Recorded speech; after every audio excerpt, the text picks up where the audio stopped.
Les amis, je vous emmène aujourd'hui pour découvrir une voiture petite, ronde, attachante et en avance sur son temps, la Renault Twingo 1.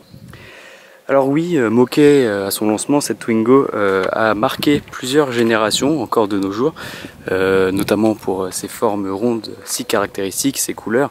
C'est une voiture qui fait très branchée et elle ressemble à une grenouille. Elle a des phares qui sont très rigolos.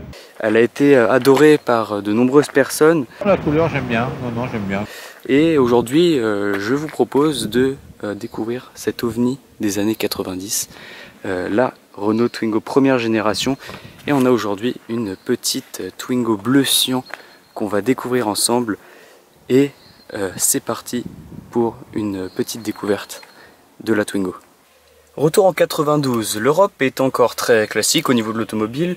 On a des petites citadines qui ont des lignes carrées, des moteurs basiques et souvent un style assez austère.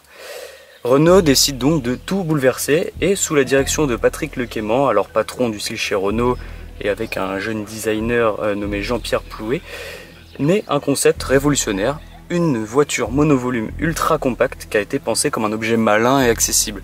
Et l'accessibilité, vous allez voir, c'est le mot-clé de la Twingo. Et dès sa première présentation au Mondial Automobile de Paris en 92, tout le monde se souvient de ce petit modèle bleu turquoise sous les projecteurs avec des grands yeux ronds et un habitacle ultra lumineux. Son nom, c'est simple, c'est le condensé de Twist, Swing et Tango, c'est le clin d'œil à un esprit joyeux et décalé. À sa sortie, c'est classique, il n'y a qu'un seul moteur, une seule carrosserie, un seul intérieur, plein de couleurs mais une vraie personnalité.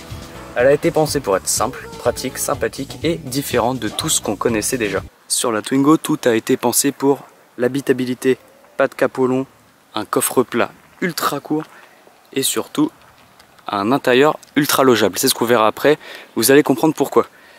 Et oui, parce que la Twingo, mine de rien, c'est pas si petit que ça. Enfin, ça l'est au niveau gabarit, mais à l'intérieur, on est quand même vachement bien installé. Twingo, c'est encore plus ingénieux à l'intérieur. On va prendre place à l'intérieur de notre habitacle et vous comprenez tout de suite qu'on est plutôt bien installé. Alors vu qu'on a une collection 2, si je dis pas de bêtises, les boutons ne sont pas verts, ils sont bleus, un peu comme la carrosserie, même si en fait tous les modèles avaient cette couleur là. Et on a la clé qui est de la même couleur. D'ailleurs en parlant de clé, on va fermer la vitre et ça va nous permettre de parler de ça, car oui, on a les vitres électroniques, ce qui est plutôt pas mal, et on a les commandes de rétroviseur électriques. Bon, pour une Twingo, c'est pas déconnant. Ensuite, on a une boîte de vitesse qui est plutôt confortable et énorme, faut le dire. Des petits rétroviseurs, voilà, on n'en demande pas plus. On a un pare-soleil, on a le plafonnier qui est situé en haut. Voilà, sur les premières générations, il est au-dessus de la porte côté conducteur. Et là, on a un exemplaire qui a presque 300 000 km. Voilà, c'est assez impressionnant. Mais le moteur Cléon, voilà, qui est logé dans cette voiture, il est connu pour être robuste parce que c'est un moteur qui a été implanté en 62 des Renault 8. Et il y a eu les 4L qu'ont eu Cléon, d'ailleurs on en reparlera dans un prochain essai. Et voilà, cette Twingo a hérité du Cléon, c'est d'ailleurs la dernière à l'avoir eu, car c'était une voiture pas chère, et qui dit pas cher dit moteur pas cher. Ils avaient du stock de Cléon, ils leur fourguaient à la Twingo, et c'est ce qu'on demande puisque ça marche. Donc voilà, le tableau de bord il est épuré, toutes les commandes sont accessibles, c'est basique, mais chaque détail est plutôt bien pensé. Voilà, on a deux gros boutons ici pour les anti-brouillards arrière et le dégivrage. Oui, on a le dégivrage sur une Twingo. On a le commodo clignotant, klaxon, évidemment. De l'autre côté, c'est la commande des essuie-glaces. Voilà, et puisqu'on parle d'essuie-glaces, à l'avant, il n'y en a qu'un seul, c'est monobranche. Oui, c'est pas cher, c'est monobranche, il n'y en a qu'un, vous voyez, hop, il fait ce mouvement-là. Et voilà, monobranche, parce que deux essuie-glaces, ça coûtait cher. Donc, on n'en met qu'un seul.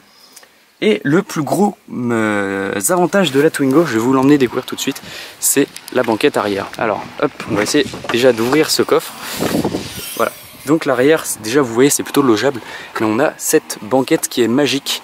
Pourquoi? Parce que déjà, elle coulisse la banquette. Et en plus de ça, hop, vous voyez, il me semble que je connais pas trop encore bien la combine. Voilà, vous voyez déjà, on peut la coulisser, ce qui en fait une voiture plutôt logeable pour les personnes à l'arrière. Donc soit on choisit le volume de coffre, soit on choisit la place pour les habitants, enfin les habitants, pardon, les personnes à l'arrière. Mais ce qui est encore plus dingue, c'est pas le cendrier où il y en a seulement à droite et pas à gauche parce que bon, que à droite et les vitres ne s'ouvrent pas. Et la magie de ça en fait, c'est que les sièges se rabattent vers l'avant et donc on a un coffre qui est énorme. Donc, pour aller à la déchetterie ou quoi, c'est hyper logeable. Vous voyez, le seuil de chargement est plutôt bas et voilà l'éclairage de plaque qui est sur le pare-choc arrière et ça c'est chouette. Bon, on va maintenant parler méca avec le petit bouton bleu ici, hop, la petite tirette. On va aller découvrir ce qui se cache dans notre Twingo. Bon, sans grande surprise, vous le savez, hein, je vous l'ai dit, c'est un Cléon. Hop là, qu'on va venir admirer. Voilà, donc le Cléon, pour résumer, vieux moteur, pas cher. Voilà, l'humeur du Cellier, vous voyez, il y a la tête de Delco, les câbles d'allumage. Bon, celle-ci est un peu bornée à la 300 000. Mais voilà, c'est la base du moteur Cléon fonte, le fameux, le robuste que tout le monde connaît. Enfin, si vous connaissez en auto, vous connaissez forcément le Cléon fonte. Voilà, donc c'est un moteur increvable et après il a été remplacé par un autre moteur. Parce que le Cléon, ça commençait à être un petit peu daté, il fallait du nouveau. Mais globalement, voilà, le moteur fait son taf. Et c'est d'ailleurs ce qu'on va découvrir tout de suite, puisque on va faire un petit essai routier de notre belle Twingo. Et je vous embarque pour notre petit essai. Bon, j'allais oublier de vous parler de ça. L'antenne. Bon, vous l'aurez compris, un câble d'antenne, si on le met sur le toit, ça coûte cher. Alors l'antenne a été placée là, ça fait moins de câbles, donc plus d'économie et c'est chouette. Voilà, ça fait une belle petite gueule, ça fait une petite antenne, l'antenne n'est pas sur le toit, donc c'est sympa. Et maintenant, on va s'installer dans la Twingo pour l'essayer sur la route. Et c'est parti, direction les routes du coin, voilà. Pour voir ce que notre petite voiture vaut sur la route, puisque honnêtement, c'est pas si mal. Les amis, nous sommes partis pour essayer la Twingo. On va commencer par démarrer le moulin. Voilà, bon. C'est pas une voiture de compétition, vous le savez, vous avez cliqué sur une vidéo de Twingo. Alors, la boîte, elle se conduit plutôt bien. Bon, l'accélérateur a une petite zone morte, mais ça c'est un autre détail. Et vous allez découvrir qu'en fait c'est plutôt agréable à rouler, malgré les préjugés qu'on a sur cette voiture, qui à première vue est un pot de yaourt en fait. On se dit qu'il n'y a aucune sécurité, que c'est un peu fatigué. Bon, nous voilà arrivés sur les routes de campagne avec la Twingo. Nous sommes actuellement à 60 km/h, on passe la 4 et vous voyez, elle s'emmène plutôt bien. Les rapports s'enchaînent de manière plutôt correcte, mais déjà à 80, voilà, vous voyez. Honnêtement, c'est plutôt agréable à rouler. Bon, il faut savoir qu'il n'y a pas d'airbag, il n'y a aucune sécurité, donc si on se plante, c'est compliqué.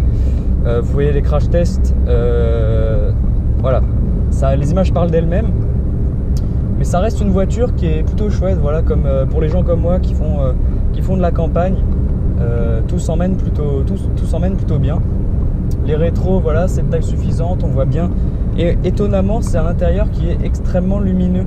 Voilà, on s'attend à être un peu dans le noir vu que c'est une toute petite voiture, mais c'est très lumineux. On a une très bonne visibilité sur un petit peu tout. Le seul point noir, c'est un peu le roulis que ça prend parce que les suspensions sont très molles. Donc voilà, ça prend du roulis, mais bon, à la limite, pourquoi pas. Et ça fait un chouette daily. Chouette daily qui va devenir peut-être collectionnable un jour, voilà, parce que vous avez vu, hein, peut-être la future de chevaux, qui sait, c'est une chouette bagnole. Donc est-ce que les gens vont la collectionner au sens propre du terme? Je ne sais pas, mais voilà, ça reste un modèle plutôt chouette. Vous voyez, c'est un moteur qui est plutôt honnête, on l'emmène vite dans les tours. Je vous affiche les chiffres de la consommation d'essence à l'écran parce que bon voilà, un petit moteur, mais il n'y a pas spécialement besoin de monter dans les tours pour l'emmener. C'est une chouette bagnole. Voilà, bon après voilà, ça prend du roulis, c'est très très mou sur les suspensions. Donc voilà, ça reste une bagnole plutôt agréable. Le klaxon, voilà, c'est pas très aigu, c'est pas très grave, mais bon voilà, c'est une Twingo, hein.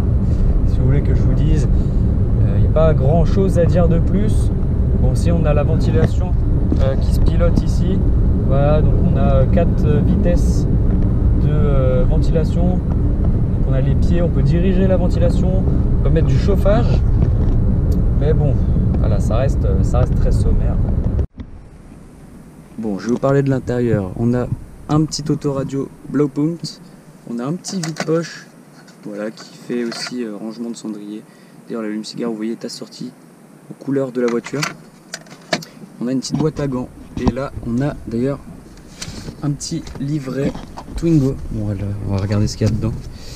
Parce que souvent ces pochettes-là, d'ailleurs même couleur que la voiture, il y a des trucs sympas. Alors qu'est-ce qu'on a dedans? Bon, on a la garantie Renault classique. On a le petit catalogue accessoires. Alors ça c'est très sympa. Housse de siège, d'accord. Donc là on a des options housse de siège maillet ou habillage cuir. On a la boutique Renault, d'accord. Donc on a les petites Twingo, les lampes. Donc ça c'était plein de goodies. La sécurité enfant aussi. Siège enfant, ok, très chouette. Équipement extérieur. Alors qu'est-ce qu'on a? Des barres de toit, barres de protection latérale, d'accord. Anti-brouillard, nous on n'a pas. Béquet, on n'a pas. Bavette, on n'a pas non plus. Coquille de porte, on n'a pas. Attelage, on n'a pas. Pare-soleil, on n'a pas. Toit ouvrant, d'accord, bon c'est l'open air, on n'a pas non plus. Déflecteur d'air, on n'a pas. Et là il y a encore plein de petits accessoires. Je vous remercie d'avoir regardé cette petite vidéo essai de la Renault Twingo 1. J'espère que ça vous a plu. Dites-moi en commentaire ce dont vous en avez pensé. Et si vous souhaitez voir plus d'essais automobiles, n'hésitez pas à me suivre. C'est peut-être le premier d'une longue série. Et moi je vous dis merci et à la prochaine.